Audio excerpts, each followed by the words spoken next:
Our monetary system underpins all of our other systems: social, political, cultural, and economic. The base foundation of a monetary system is not really money, but energy. The monetary system is an energy system. Welcome to Bitcoin Brunch. Bitcoin news, education, and commentary. We pull it all together so you don't have to. Curating the latest Bitcoin news and topics that you need to know about. Hi, I'm Alicia, a mom with an orange heart, and the host of Bitcoin Brunch. This is episode number 5 for the week of October 26, 2024. Thanks for listening to the podcast. I'm happy you could join me for the Bitcoin Brunch Break, where I aim to keep you in the Bitcoin loop. Okay, let's get going. I've got my coffee here, so let's get into what's been happening the past few weeks. Today's topics, I discuss CBDCs and the death of freedom. Data does not lie, but people do. NFTs are not bubblegum. And ECB and the Fed attack Bitcoin. In this brunch break, I discuss recent Bitcoin happenings around CBDCs that are important to highlight, as well as some other food for thought about reliable data sources and NFTs. I know most Bitcoiners don't like to talk or even think about NFTs, but I think they need to be reconsidered and hope you'll take a few minutes to hear about them, as I believe they will play a worthwhile role in our future. Bitcoin has been fluctuating up and down these past few weeks. The media commentators and Bitcoin watchers have been judging it at every turn.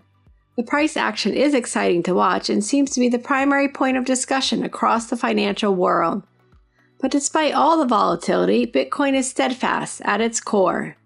Bitcoin is the strongest money ever discovered, and yet its most important trait may be its freedom protocol, which I seek to underscore. Happening all around us, institutions and governments are analyzing our global monetary system and assessing their stance on Bitcoin. Some institutions are exploring how it might fit within their centralized paradigm, while others are enacting plans for capturing or dismantling Bitcoin. Bitcoin's potential is great, not only as a money, but most importantly as a vehicle to continue our freedom into our AI-optimized and algorithmic-centric digital future. Our monetary system underpins all of our other systems: social, political, cultural, and economic. The base foundation of a monetary system is not really money, but energy. The monetary system is an energy system. Bitcoin helps us understand this. Human life as it exists at its basic level is a consumer of energy and creator of energy. Money is a symbolic representation of our energy in accounting form. Your work is your energy transferred, and your value is your energy stored. When a society restricts or does not allow the freedom or transfer of energy, then they restrict or do not allow the freedom of being a human at our base level. Our world is evolving from a tangible, tactile world as it synthesizes toward a digital virtual landscape, where all of our transfers and stores of energy may be digital transactions. If all of our transactions are surveilled, tracked, and controlled, then also is the exchange of our energy surveilled, tracked, and controlled, and consequently, so is our freedom. CBDCs and the death of freedom. Worldwide initiatives are underway exploring the potential for CBDCs. Numerous government central banks are currently researching, launching trials, and developing a central bank digital currency. Other government leaders have committed to not implement CBDCs, including Trump, who recently announced he vows to never allow the creation of a central bank digital currency. According to the CBDC Tracker, an initiative by the HRF, Human Rights Foundation, there are over 125 jurisdictions currently piloting or launching CBDCs. China, Russia, India, the Bahamas, and Iran, and others have already launched a CBDC. The United States, France, Spain, Germany, Italy, Brazil, Saudi Arabia, and many more are currently in the CBDC pilot stage, while many others like Canada, Peru, Mexico, Austria, the United Kingdom, Greece are in a CBDC research phase. If a CBDC is established, cash will disappear. Already, governments, banks, and businesses restrict our use of cash by limiting the amounts of cash we can withdraw or transfer.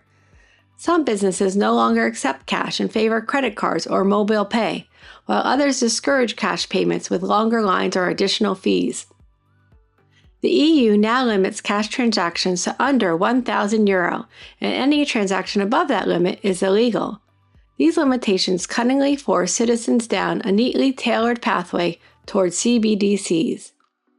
Do we want a society where, as Andreas Antonopoulos describes, our digital money is under complete surveillance and complete control? Already, banks and corporations have access to our private lives, transactions, and purchases. But it's not wholly interconnected, and in theory, we can rescind an institution's access if we do not like the way they handle our information or conduct business.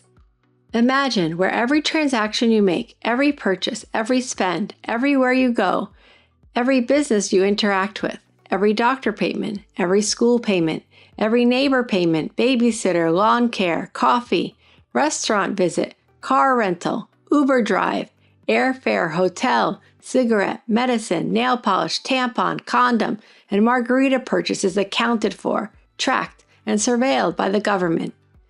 CBDCs will enable the government to have access to every transaction of your life. In a digital world, your transactions are your voice. In a digitally connected world, your transactions are your identity. Your transactions are your vehicle into and out of every event, every store, every location, every group, every activity, every social organization, and every political affiliation. Your transactions acknowledge and identify you across every sphere you choose to interact with. Do you want a toll booth or hallway monitor at every threshold you choose to enter throughout your whole life? Are you ready for Ready? The International Monetary Fund recently deployed their Ready campaign, which is a framework to advance mass CBDC adoption. The Ready framework begins with regulation by setting standards and regulating the players who can participate, which may include banks as well as non-bank entities. I can imagine partnerships with healthcare or strategic retailers like grocery stores for convenient onboarding. In reading an excerpt from the IMF FinTech Notes Central Bank Digital Currency Adoption, they say, firstly, the determination of who should be granted entry, and secondly, whether this entry should be mandated or left to the discretion of the entities involved. You can see they're already trying to figure out who will control and who will allow you to come in and out of their system. The next areas in the Ready framework deals with education and how to reach consumers by tailoring messages to specific groups, utilizing public relation firms and leveraging creative influencers. They specify best ways to reach various targeted groups and aim to offset fears of privacy while highlighting CBDC's safety and convenience. Then comes the design and deployment of the CBDC, where they explore ways to broaden usage by incorporating programmable payments and other convenient features. They evaluate ways to build trust by deploying various entry points with optional levels for sharing private information, while ensuring security and interoperability with current payment systems.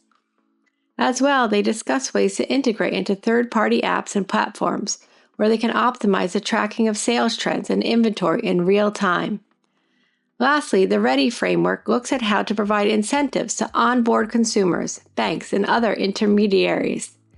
They discuss how one might provide tax incentives for development costs to institutions who integrate the CBDCs, or waiving fees to enhance adoption by institutions.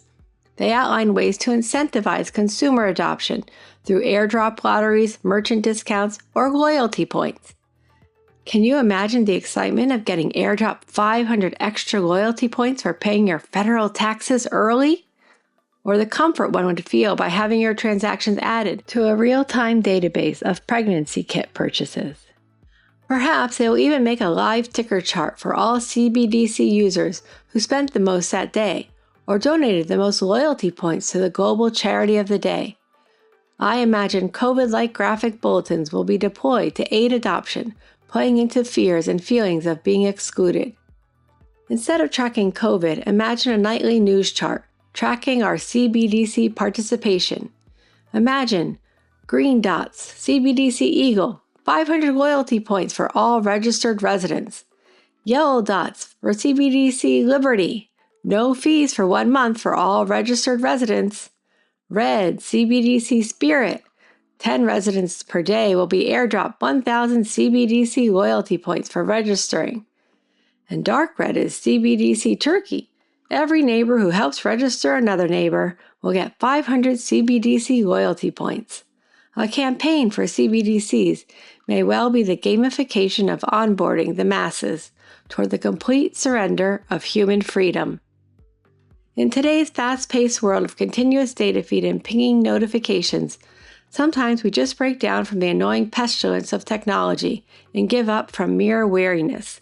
If we're not vigilant, our privacy and freedoms may not be forcibly seized from us, but may be gradually and discreetly killed by convenience. So, what is the difference between a stablecoin, Bitcoin, and CBDC?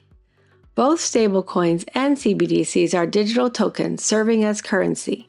As everything around us transforms from tangible form into digital form, stablecoins represent the tokenization of our paper money into digital form, as our phones and devices become the intercept between transactions.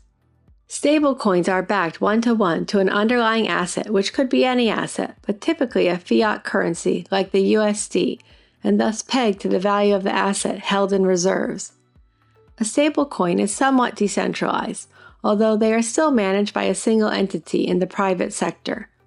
A privately issued stablecoin allows for instant processing and low-fee transactions, acting as a temporary store of value within the cryptocurrency system. This seems useful, but one caveat with a stablecoin would be a scenario where the government partners with a private institution and develop a decentralized stablecoin that later morphs into a CBDC where the government has full control and access over the currency. Bitcoin is not a stablecoin and will never be one. Bitcoin is completely decentralized across millions of independent nodes and not pegged to any underlying asset. Bitcoin was created as an alternative to fiat currency and is a decentralized currency in digital form. Bitcoin is different.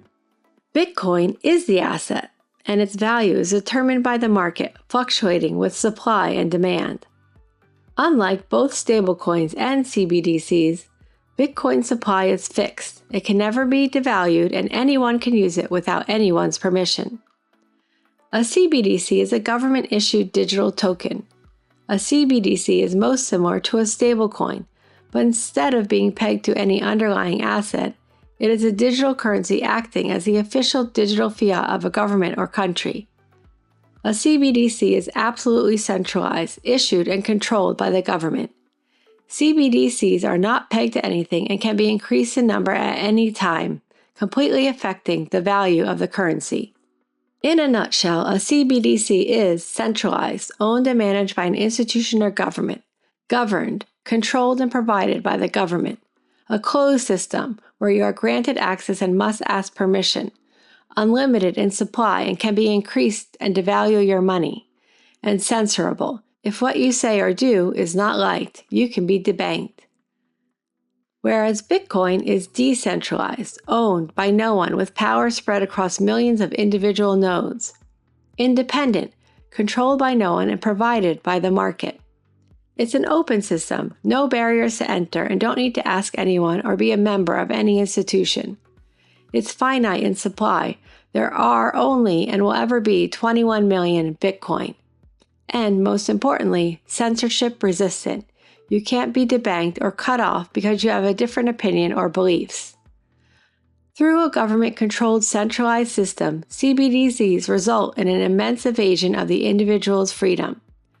With all of your transactions supervised by a centralized network, your identity, your finances, and your digital voice can be tracked and surveilled. A centralized system is also at a greater risk for malicious hacks of private information. When data is stored on one central server, then large swaths of private data can be accessed via one entry point, as opposed to a decentralized system with data held across thousands of distribution points. Today, we see examples of government and private institution records being hacked on a daily and weekly basis. Most frequently, Fidelity confirmed thousands of their customer records and personal information was hacked. In a large centralized network, a coordinated attack or hack by a nefarious agent could potentially gain access to every transaction and the private information of all the citizens of a country. If a CBDC is enacted, all personal financial records will be on government databases, completely removing the already thin veil between third-party bank institutions and customer privacy. Government will have full access to your activities, purchases, relationships, political and religious affiliations. If you disagree with the party or critique an institution, you can be penalized financially, cut off access, or even have your assets seized for expressing particular views or being part of specified groups. In our currently conflicted world, we already see corporations excluding or blocking accounts of individuals who voice opinions which some deem dangerous. Some platforms block people from spreading misinformation or disinformation, which are just newfangled terms for mistakes and lies. Some institutions want to create committees who approve what words, thoughts, or ideas constitute misinformation or disinformation. Who will be in charge of what you are allowed to say and what offends someone? If a government has complete control of a currency and surveillance of your transactions, what is to prevent them from freezing access or seizing funds of dissidents or whistleblowers who expose any government corruption? Who will be involved in the implementation, planning, oversight, and storage of a CBDC? All the parties involved and their employees become an access point for corruption and backdoor favors. A CBDC would decrease privacy and increase government control across every aspect of our lives.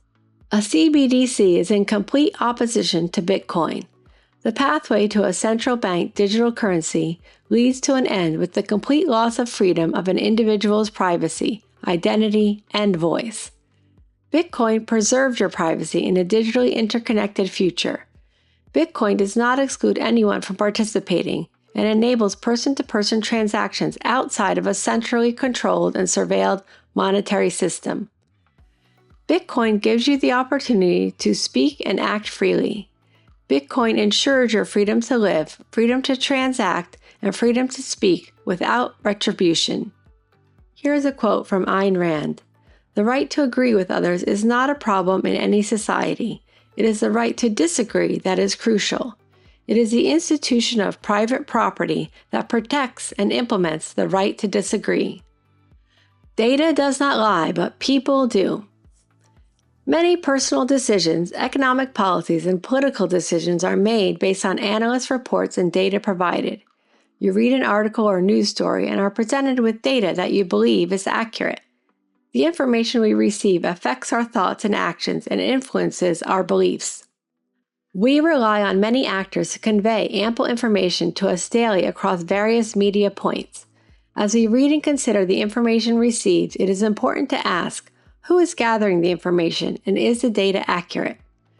The data being featured isn't always accurate and often distorted for political or ideological motivation. I highlight two stunning examples of data being adjusted or manipulated for political benefit.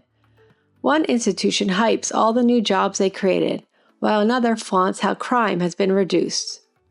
In August of 2024, the Labor Bureau revised the unemployment numbers for March 2023 through March 2024. The Labor Bureau revised reports with a decrease of 818,000 jobs from numbers previously reported. The edit was the largest downward revision in the past 15 years. In another example, the FBI recently revised crime data from 2022. The FBI reported violent crime decreased 1.7% in 2022. But last month, the FBI adjusted those figures, showing violent crimes actually increased 4.9% in 2022. The annual report didn't even mention their edit of the 2022 data. Prior to 2020, there were very few with mostly no revisions to the FBI data reported. Both of these examples reveal that even in our data-driven world, information reported can be shaped to present a particular narrative. We are constantly presented with information and data which may be factual or may reflect incorrect or skewed information. In the stories I highlighted, showing a decrease in crime rates or increase in unemployment numbers framed a particular distorted viewpoint in the minds of millions of readers or listeners. An ordinary person zipping through news stories doesn't have time to research every data point. Perhaps AI will help us sort out biased information and help us identify the objective data. But for now, the information being reported, as well as who's responsible for gathering the data, may in fact be partial. When data reported is based on skewed numbers and the correct information is reported months or years later, this is manipulative and often propaganda for political gain. Who is compiling the data? Who decides what information to reveal? Who decides which information is correct? Who decides when information is presented? Who oversees or edits the information presented?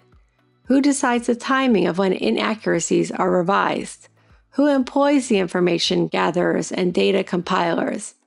What incentive do they have to show accurate information or obscure the data with skewed information? To whom does it benefit if it is accurate or obscured? It is important to realize that the information inputs you receive may appear well-sourced and data-centric, but may be hand-selected or threaded with inaccuracies, obscurities, or even lies that favor a select viewpoint in hopes to influence a particular result. Although the data may be veritable, the people presenting it or the way information is shaped may not. NFTs are not bubblegum. NFTs are misunderstood. NFTs are non-fungible tokens, which are unique assets similar to trading cards, but in digital form. An NFT can be art, music, text, video, or anything in digital form, stored within a digitally coded contract and uploaded to the blockchain. Each NFT is distinct, and most are part of the Ethereum blockchain, which authenticates proof of ownership and tracks any future transfer. Most people don't fully grasp NFTs' rarity and discredit NFTs as worth little, like a piece of junk candy or bubblegum. Like an ordinary piece of gum, most people only see a JPEG picture of a funny ape or penguin. But NFTs are special, kind of like how Hubba Bubba bubblegum just looks like an ordinary piece of bubblegum, but hidden inside it has a surprising, colorful, oozy gel bursting with extra flavor. For one, NFTs are more than just simply digital art.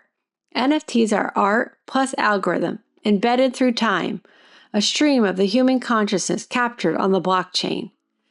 NFTs as art are unique digital collectibles whose provenance is verifiable and cryptographically authenticated, unlike an ordinary collectible painting. What do you think your kids are going to hang on their virtual living room wall? They will likely bring their NFTs with them wherever they virtually go. NFTs are more than JPEG pictures or silly memes, and just like bubblegum, in the future they will probably be wrapped up that you won't even know you're interacting with an NFT. There are novel ways with coded contracts to wrap up digital assets, tokens, and other NFTs into a digital package that can be easily traded or transferred. You can imagine as a sports fan where you might buy season tickets and how various digital goods or perks might be wrapped inside of an NFT digital package that sits on your phone, but just looks like a mere JPEG image. Maybe the NFT will double as an entry pass to a special event or give you access to exclusive fan gear. In a digitally interconnected world, it's likely NFTs will be utilized in more ways than we can imagine and invisibly across many of your daily transactions. There's a book written by Steve Bark, The Everything Token, and it highlights how NFTs can be used across a variety of applications for businesses, brand, and community building. Steve counters that NFTs are in fact a revolutionary software solution, and I expect that NFTs won't be considered laughable JPEGs for much longer. A quote from Steve: "Much of the world thinks NFTs are overpriced pictures you can right-click and save, without understanding the applications of credentials, ticketing, gaming assets, loyalty programs, the ability to combat deepfakes, connected clothing, proof of ownership, authenticity for physical products, and more." ECB and the Fed attack Bitcoin. Recently, the European Central Bank published a paper titled "The Distributional Consequences of Bitcoin," where they examine Bitcoin as a global protocol for payment. The ECB paper disregards Bitcoin as a decentralized money and renders Bitcoin as a speculative asset while promoting CBDCs as the better solution.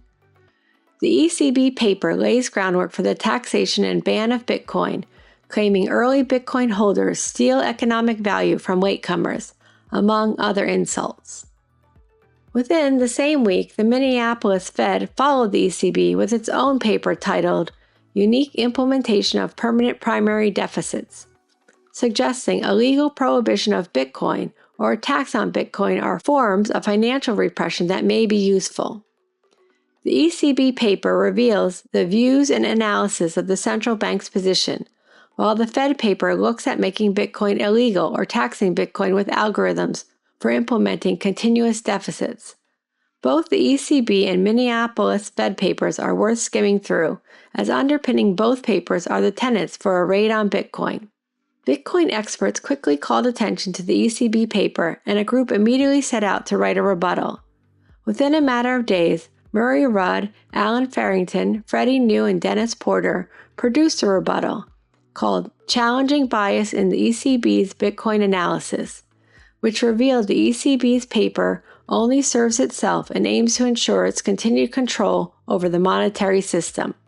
It was important to swiftly rebut the ECB paper. The rebuttal highlights many fallacies in the ECB paper, which presents Bitcoin as a volatile, speculative asset and contends Bitcoin is purely an investment asset, in opposition to Satoshi's primary aim for Bitcoin, which positions Bitcoin as an attractive means of payment. The ECB paper obscures the true value of Bitcoin, which is a decentralized open system controlled by no one, open to everyone, with a finite supply which can't be inflated and is resistant to censorship. If you believe in freedom and want to better understand the road before us and how an attack on Bitcoin is really an attack on privacy, property, and individual freedom, then educate yourself and read the Fed and ECB papers, as well as a critical rebuttal, challenging bias in the ECB's Bitcoin analysis. Our present monetary system is transforming at hyperspeed along with numerous generational technological advancements.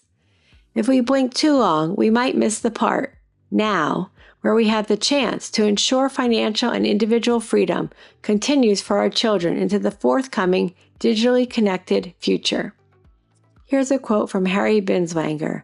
Why is it immoral to produce a value and keep it, but moral to give it away?